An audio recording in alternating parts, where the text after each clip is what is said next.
नए साल की सबसे बड़ी चुनौती होगी चीन को उसकी हद में रखना। 2020 में पूर्वी लद्दाख में चीन से गलवान में टकराव हुआ। भारतीय सैनिकों ने जबरदस्त पलटवार किया।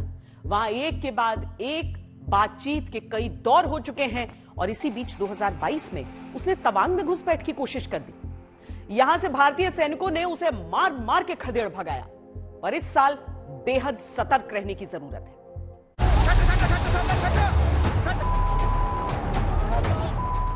9 दिसंबर 2022 को चीन के सैनिक जब तवांग के यांगसे में दादागिरी दिखाने के लिए आए तो भारत के सैनिकों ने उन्हें मार मार कर बेहाल कर दिया।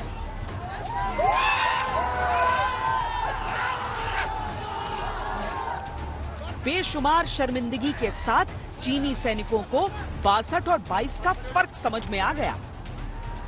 लेकिन चीन को समझने वाले जानते हैं कि चुनौतियां यहां खत्म नहीं होती।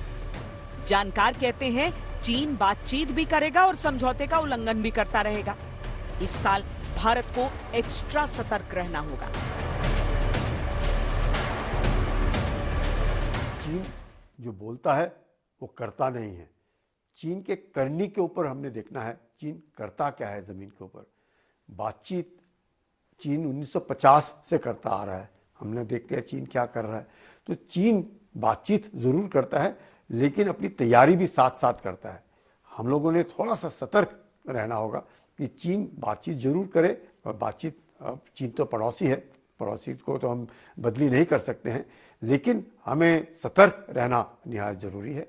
और बातचीत करने से जरूर यह मसला हल अगर हो जाए तो बहुत अच्छी बात है।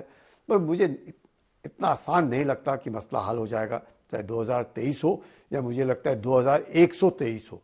ये मसला हल होने वाला नहीं है। सरकार के सामने चीन को लेकर पहली चुनौती है लाइन ऑफ एक्चुअल कंट्रोल पर अपने बुनियादी ढांचे को बेहतर करना और सैन्य ढांचों का तेजी से निर्माण करना। भारत ने इसकी शुरुआत कर दी है और पूर्वोत्तर के इलाकों, खासकर सीमावर्ती क्षेत्रों में तेजी से सड़क, टनल, पुल बनाए जा रहे हैं। 2023 में कई सामरिक निर्माण को पूरा होना है। भारत को एक्सेलरेटर से पांव बिल्कुल नहीं हटाना। चैलेंजेस हमको हुए बिकॉज इस एटीट्यूड पे मशीनरी, मैन पावर दोनों सफर करते हैं। एफिशिएंसी एक आदमी की, एक मशीन की 50% है। हमको मैन पावर को रोटेट करना पड़ता है और आज टनलिंग की इंडस्ट्री में हमको कम्पीट करना पड़ रहा है अच्छी मैन पावर के लिए इंडस्ट्री से, जहाँ पे मेट्रो सिस्टम्स चल रहे हैं, सिटीज में काम हो रहा है। और उसी के कंपेयर में हमको यहाँ पे 13,000 फीट पे एक एयरपोर्ट से 10 घंटे दूर किसी को लाके काम करवाना पड़ रहा है। ये सब बहुत इंटेंजिबल है पर ये बहुत बड़े चैलेंजेस हैं। भारत के सामने चुनौती चीन से व्यापार के संतुलन को बनाने की भी होगी, क्योंकि फिलहाल चीन बाजी मार रहा है। चाइना का बाजार बढ़ता है तो हिंदुस्तान की जो डिपेंडेंस है वो चाइना के ऊपर बढ़ती है। डिपेंडेंस बढ़ने का मतलब क्या है?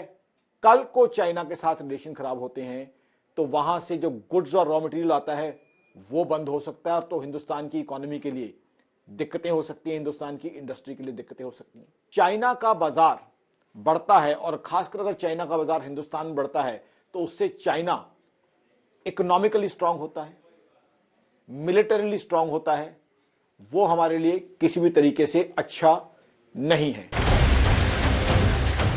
भारत चीन में उत्पादन कर रही कई कंपनियों को अपनी ओर लेकर आया है, पर अभी ये पर्याप्त नहीं। इस लिहाज से भी 2023 एक निर्णायक साल साबित हो सकता है।